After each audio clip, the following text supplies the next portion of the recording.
बेटी अपने मैके से कभी ये सोच सोच के मेरी रूह कभी भी खाली हाथ नहीं आती। काम रही है कि तुम उधर शायद ये बात ईशा भाभी भी तुम लोगों को समझाने से कहा। आपकी माँ वो बेटियों के लिए बहुत कुछ करती है। आपकी माँ और आपका गुस्सा, लेकिन हाँ ससुराल वाले सब बर्दाश्त है मुझे, लेकिन आज तुम्हारा मुकाबले से नहीं भाई से है। मैं अंदर से कमजोर। अस्सलाम वालेकुम नाज़रीन, चालबाज़ ड्रामे के नेक्स्ट एपिसोड में देखेंगे कि रोहान अनाया को उसके घर लेके जाता है उसके पेरेंट्स से मिलवाने के लिए।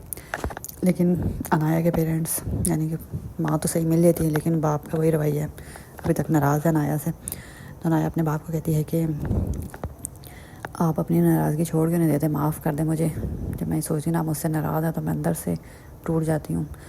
ये कह के अनाया रोने लग जाती है अपने बाप को, तो ये कह के चली भी जाती है। फिर अनाया की माँ उसके बाप को समझाती है कि कर दे माफ़, गलती थी, इंसान सबसे होती है,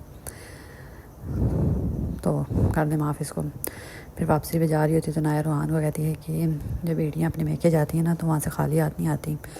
उनके पेरेंट्स उन्हें खाली हाथ आने ही नहीं देते, कुछ ना कुछ उनके हाथ में दे के भेजते हैं।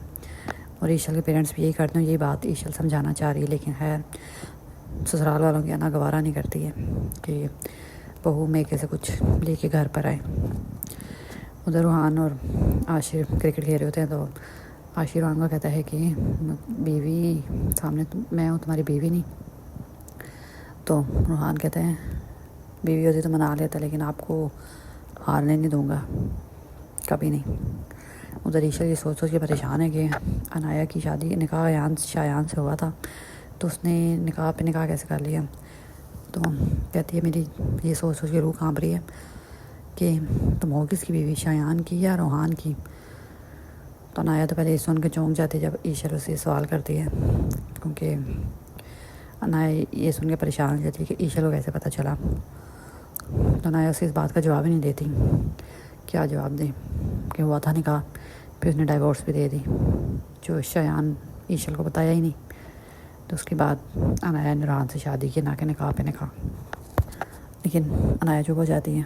तो ये ईशल परेशान है सोच सोच के, जब तक उसको इसकी बात का जवाब नहीं मिलेगा तो कैसे उसकी परेशानी ख़त्म होगी। किसी से शेयर भी नहीं कर सकती, ना आशिर से ना आशिर के बाप से।